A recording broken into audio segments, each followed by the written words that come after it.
Hola chicos, ¿cómo están?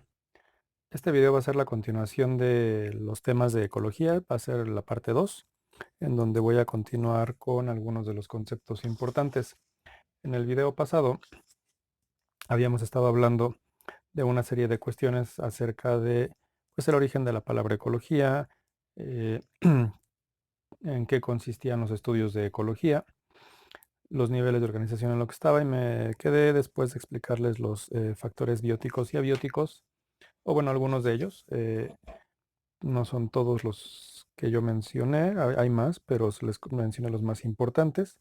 Y bueno, pensando o siguiendo un poquito con los diferentes factores y teniendo en cuenta, por ejemplo, lo de las continuidades de los ecosistemas, ¿qué pasaría si hay un desastre natural?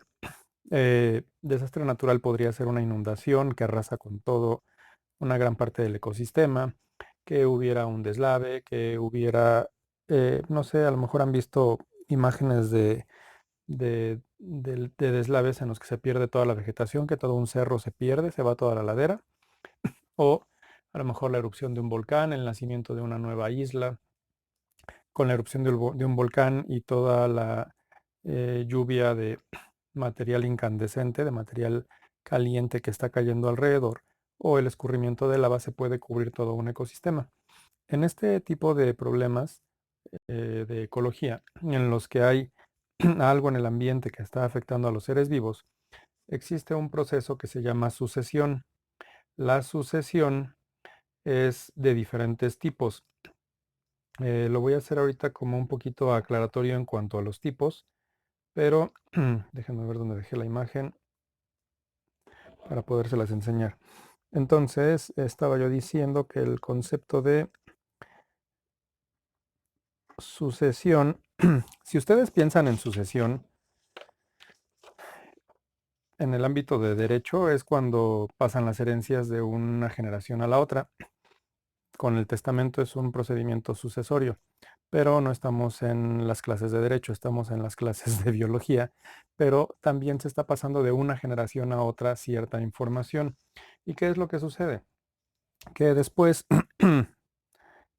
de que, por ejemplo, ustedes tienen un ecosistema con ciertas características y hay un incendio y se quema todo, en este tipo de situación la naturaleza se va a recuperar.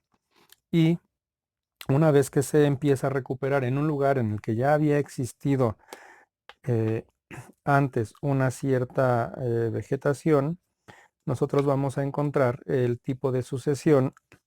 Bueno, hay dos tipos. Una es la primaria, la que se da por primera vez, el orden en el que van apareciendo las cosas por primera vez, y otra que es la secundaria.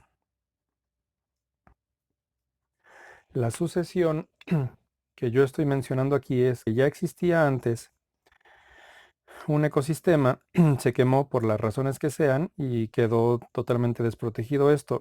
El terreno se vuelve completamente estéril, pero con el paso del tiempo empieza a repoblarse de cierto tipo de vegetación que tiene las raíces muy pequeñas, como los musgos, como algunos helechos, como plantas que están cercanas a las rocas. ¿Qué es lo que sucede aquí?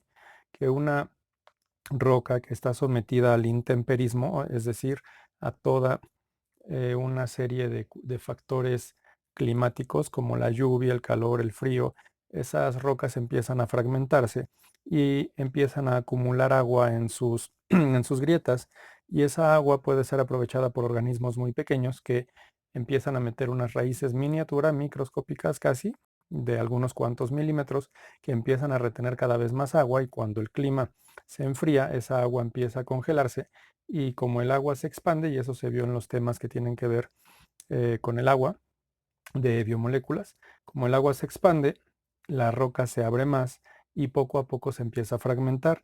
Al irse fragmentando, esa, esa roca permite el crecimiento de algunos pastos, y cada vez se va fragmentando más esa roca hasta que empieza a formar un suelo cada vez más profundo y se empieza a recuperar un ecosistema que, mientras más pasa el tiempo, y estos no son poquitos años, ustedes aquí alcanzan a distinguir tal vez unas raíces poco profundas, acá ya no se representan, pero los árboles que sí están representados son cada vez más grandes, lo que significa que el suelo es cada vez más profundo. Y esto de la fragmentación se puede ver en este ejemplo. Tenemos un tipo de suelo que podría haber sido de una erupción volcánica, empieza a fragmentarse, crecen algunos pastos, el suelo se empieza a formar porque la fragmentación llega a la parte inferior y toda esta zona de arriba empieza a formar capas de suelos con diferentes nutrientes y minerales que venían de las rocas madre y, y la vegetación empieza a recuperarse. Este tipo de sucesión en el que ya existía vida anteriormente en ese lugar se conoce como sucesión secundaria. Pero cuando no ha existido nada antes, y aquí hay otro ejemplo, cuando no ha existido nada antes, pues tenemos diferentes tipos de roca, empiezan a fragmentarse esas rocas y a tener una vegetación muy leve, empiezan a crecer diferentes tipos de plantas. Es que quería ver si se veía, pero no nos alcanza a distinguir aquí en la parte inferior cómo se va modificando el suelo. El suelo se vuelve cada vez, les digo, más profundo, hasta que tienen ya un bosque muchísimo más desarrollado. Aquí en México, algunos campesinos tienen terrenos donde estuvieron sembrando. Con el paso de las diferentes cosechas a lo largo de los años, el suelo empieza a verse un poco empobrecido, porque los nutrientes, y no es que sea pobre, de que ya no tenga nada, sino que cada cultivo requiere ciertos nutrientes y como esos nutrientes los está consumiendo cada una de las plantas que están durante ese periodo de cultivo, cada vez existen menos nutrientes en ese suelo y después de a lo mejor 5 ciclos de cultivo, las últimas plantas ya no crecen lo suficiente, entonces se tiene que hacer rotación y en algunas ocasiones algunos campesinos suelen dejar descansar la tierra muchos años y mientras la dejan descansar empiezan a crecer eh, diferente tipo de plantas que van llegando por deposiciones, bueno, por popochas de las aves, por también deposiciones de los animales, o sea, las popochas de los animales, bueno, de animales que vayan pasando por ahí, y de las que llegan por el viento, de las que llegan en el pelaje de algunos mamíferos, semillas que van llegando de diferentes formas por escurrimientos de agua.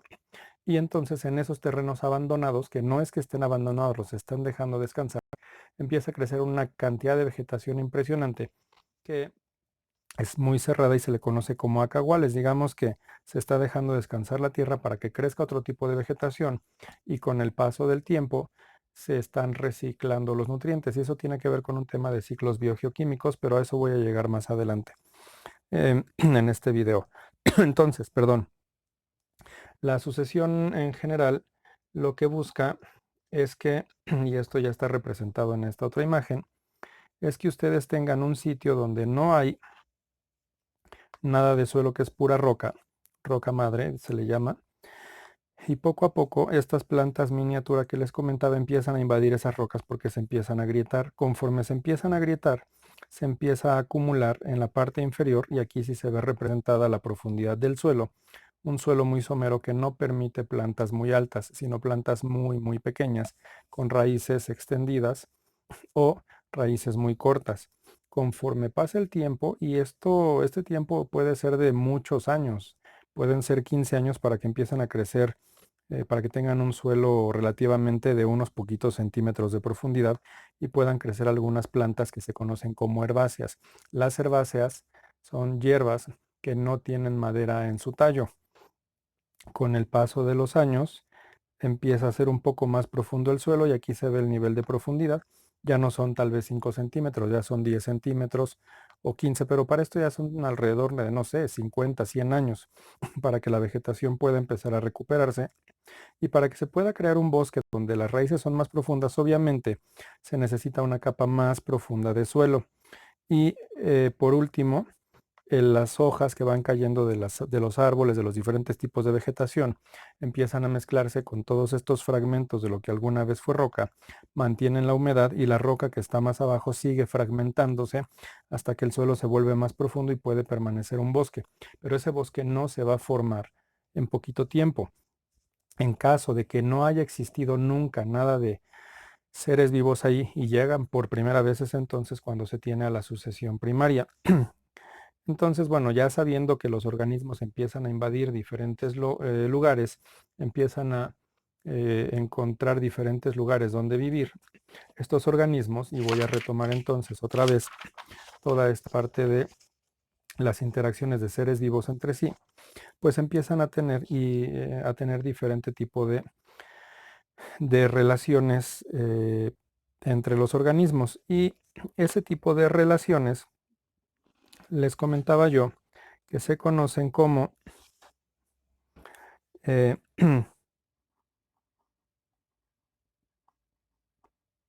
intra, cuando se trata de organismos de la misma especie. Específica, es una sola palabra, creo que me quedó separado. Relaciones intraespecíficas. ¿Qué va a haber en este tipo de relaciones intraespecíficas? Pues competencia. Como son organismos de la misma especie, no importa si son machos o son hembras, pero son de la misma especie y por lo general viven en la misma zona, pues van a empezar a competir entre sí por territorio para poder dominar en ciertas zonas. A lo mejor van a empezar a luchar, tal vez no por territorio, pero sí por alimento, porque pueden ser animales no tan territoriales. Los búhos, por ejemplo, son muy territoriales, los gorilas son muy territoriales, pero puede ser que dentro de su manada, pensando en los gorilas o en algunos leones o lo que sea, pues van a empezar a competir por el alimento que consiguen diferentes individuos del grupo, de la manada, en el caso de los mamíferos. Pero esta competencia por el territorio, por el alimento, también puede implicar una competencia para conseguir pareja, para poderse reproducir o para vivir con una pareja todo el tiempo. En el caso de algunas aves, consiguen una pareja y, por ejemplo, algunos loros, guacamayas, diferentes aves, no son las únicas, pues llegan a conseguir una pareja que se queda de por vida con ellos. Entonces, la disponibilidad de pareja también va a ser algo que tenga que ver con la competencia dentro de organismos de la misma especie. Y pensando un poquito en las relaciones que son entre organismos de diferente especie, a esto se le conocería como relaciones entre. Intra significa dentro de la misma especie. Inter es entre especies o interespecífica. ¿Y qué tipo de relaciones interespecíficas existen? Pues existen, no voy a mencionar todas, pero dentro de las relaciones interespecíficas, sí, interespecíficas, existen, por ejemplo, el mutualismo,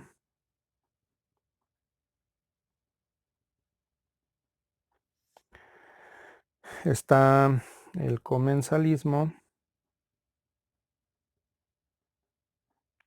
está el amensalismo. Ahorita les explico cada una. Está la depredación. Está también, pues bueno, también tiene que ver con un tipo de competencia como la intraespecífica, pero con otras especies. Está otro tipo de relación que se conoce como parasitismo. Y voy a dejar estas nada más, antes de que se me extienda mucho esta lista. Entonces, pensando un poquito en este tipo de relaciones, pinta, pinta.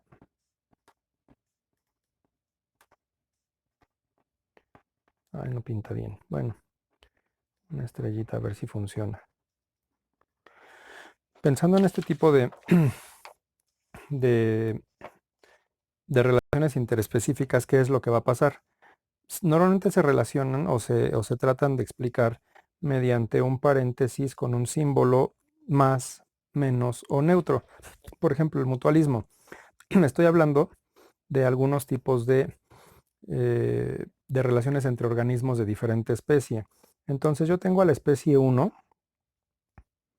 y a la especie 2 que se van a beneficiar por estar interactuando juntas. Hay algunas especies de bacterias que viven en las raíces de algunas plantas, por ejemplo las leguminosas. Eh, Estas bacterias habitan en unas especies de mini cuevas que se forman en las raíces, se les llama nódulos en las raíces de estas leguminosas. Y estas bacterias lo que van a hacer es respirar el aire de la atmósfera, aunque la raíz esté bajo la tierra. El aire de la atmósfera puede entrar entre todos los poros de la tierra y llegar a esas bacterias. Esas bacterias, dentro de su metabolismo, respiran diferentes óxidos de nitrógeno o respiran nitrógeno, pues, son anaerobias y dentro de su metabolismo producen algunas sustancias de desecho que pueden ser absorbidas en forma de minerales de nitrógeno hacia esas plantas de leguminosas. Las leguminosas son ricas en nitrógeno. Esto tiene que ver también con ciclo biogeoquímico del nitrógeno. Pero entonces, dentro del mutualismo, la especie 1 y la especie 2 se van a beneficiar entre sí de esta interacción. ¿Por qué se beneficia la bacteria? Porque tiene una casita donde vivir protegida. ¿Y por qué se beneficia la leguminosa? Porque la bacteria o ese conjunto de bacterias le está proveyendo de algunos minerales que necesita, que en este caso es el nitrógeno. Ahora, el comensalismo. El comensalismo normalmente se representa con una interacción en la que una de las especies se beneficia y a la otra ni le va ni le viene.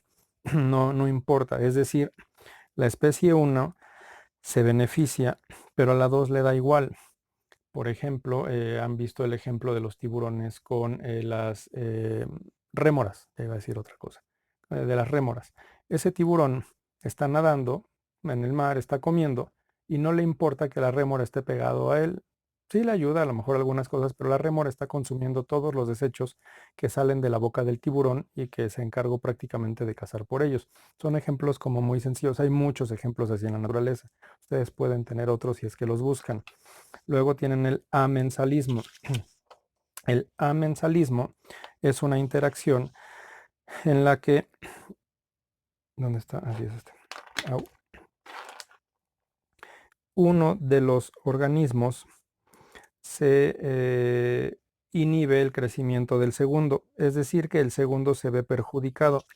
En este sentido, por ejemplo, hay muchos ejemplos de plantas en el que una planta las dos plantas, por ejemplo, dos árboles, necesitan mucho sol, pero resulta que junto a uno de los árboles es más alto que el otro, le está tapando la luz solar al segundo árbol.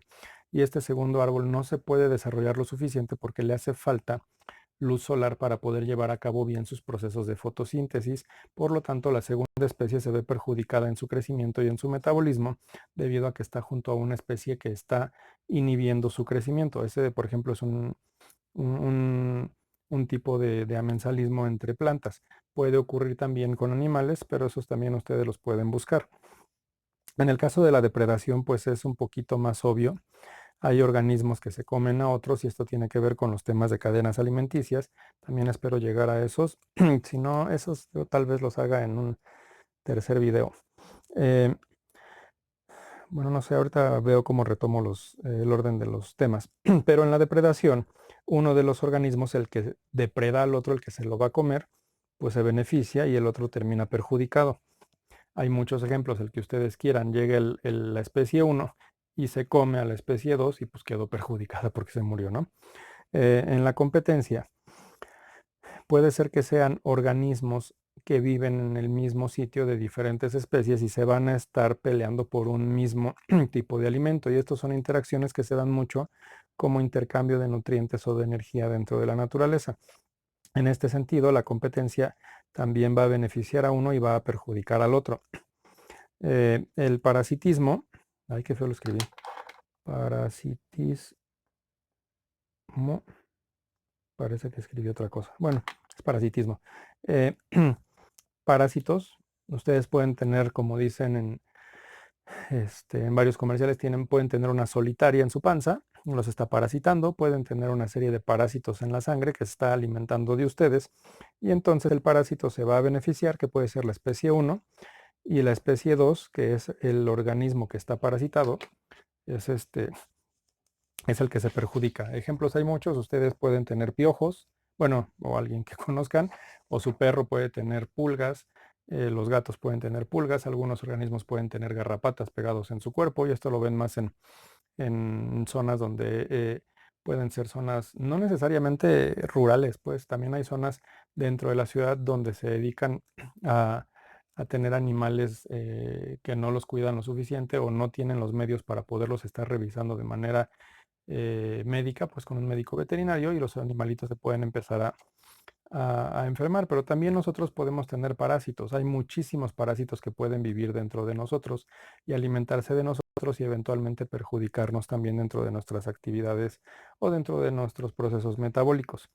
Estas relaciones interespecíficas son las de las más comunes. Pueden encontrar variaciones, pueden encontrar muchos otros ejemplos. Pero bueno, retomando un poquito lo que dije, sí voy a tomar aquí lo de em, las cadenas alimenticias. Es que estaba pensando hasta dónde lo dejaba.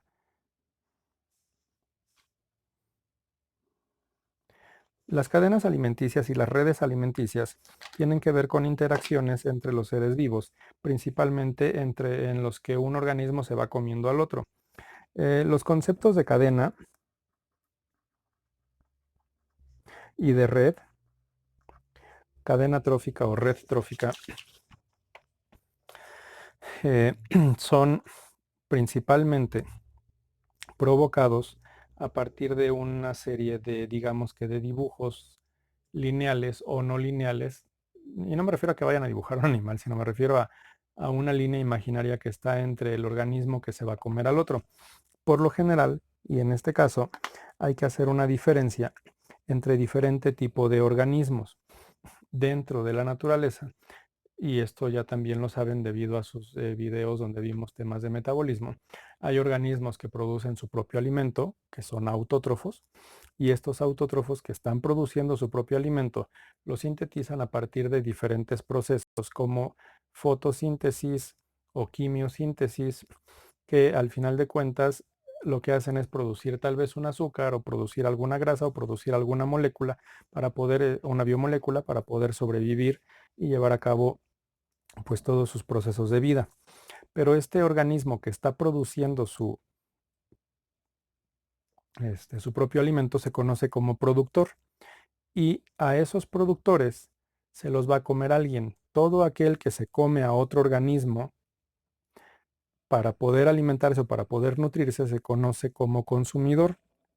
Y entonces, la forma en que se van ciclando los nutrientes, ciclando significa hacer que sigan un ciclo para que estén recuperándose y todo eso, y esto va hacia lo de ciclos biogeoquímicos, va muy relacionado con el orden en el que entra la energía en el planeta. Si nosotros tenemos una pirámide en la que tenemos en la parte de hasta abajo el primer nivel, en el que están los organismos que producen su propio alimento,